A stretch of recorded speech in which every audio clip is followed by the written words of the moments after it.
വചനസാരം വചനസാരം.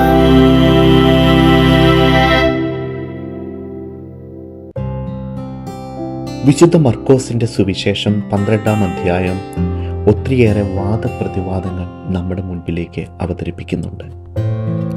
അതിൻ്റെ എല്ലാം പരിസമാപ്തി എന്നോണമാണ് സുപ്രധാന കൽപ്പനകളെക്കുറിച്ചുള്ള ചോദ്യം കടന്നു വരുന്നത്. ഒന്നാമത്തെ കൽപ്പന ഇതാണ്: നീ നിന്റെ ദൈവമായ കർത്താവിനെ പൂർണ്ണ ഹൃദയത്തോടും പൂർണ്ണ ആത്മാവോടും പൂർണ്ണ മനസ്സോടും പൂർണ്ണ ശക്തിയോടും കൂടെ സ്നേഹിക്കുക. രണ്ടാമത്തെ കൽപ്പന നമ്മളോട് പറയുന്നത് നിന്നെ പോലെ തന്നെ നിന്റെ അയൽക്കാരനെയും സ്നേഹിക്കുക.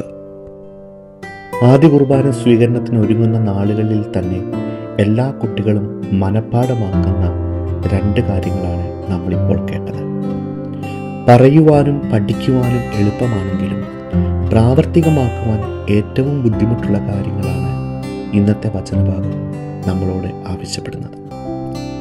ദൈവം മാനവരാശിയെ സ്നേഹിച്ചതുപോലെ പരിപൂർണമായ ഒരു സ്നേഹമാണ് ഇവിടെ നമ്മോട് ആവശ്യപ്പെടുന്നത്.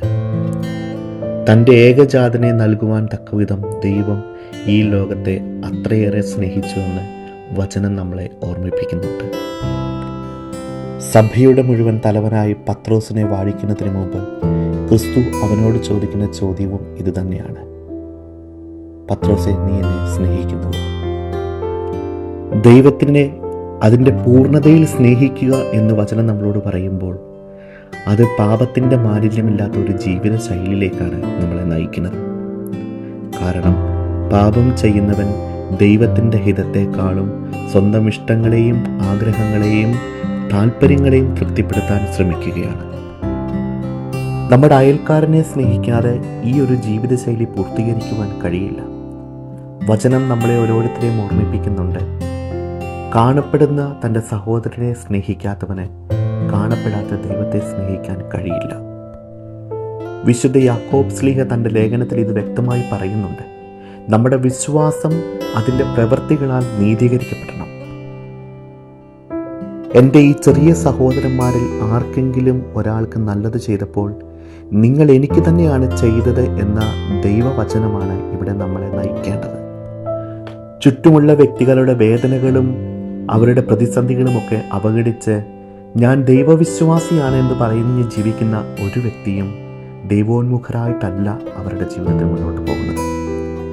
അതേസമയം എൻ്റെ ജീവിതത്തിൻ്റെ വിശ്വാസവും എൻ്റെ ജീവിതത്തിൻ്റെ വിശുദ്ധിയും ഒക്കെ ദൈവത്തിന് കൊടുക്കാതെ വെറും ഒരു സാമൂഹിക പ്രവർത്തകൻ മാത്രമായി ജീവിക്കുമ്പോൾ നമ്മൾ ദൈവരാജ്യത്തിൽ നിന്നും അല്പം അകലെയാണ് എന്ന് ഇന്നത്തെ വചനത്തെ ആസ്പദമാക്കി ചിന്തിക്കേണ്ടിയിരിക്കുന്നു.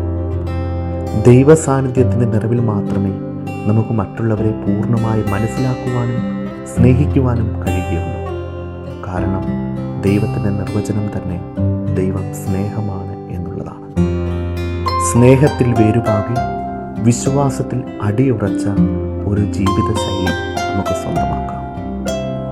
ദൈവസ്നേഹം നിറഞ്ഞു നിൽക്കുന്ന പ്രാർത്ഥനയും സഹോദര സ്നേഹത്താൽ ജ്വലിക്കുന്ന ജീവിതശൈലിയും നമ്മെ സ്വർഗരാജ്യത്തിൻ്റെ അവകാശികളാക്കട്ടെ.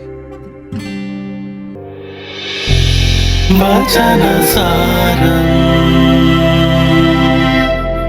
വചനസാരം.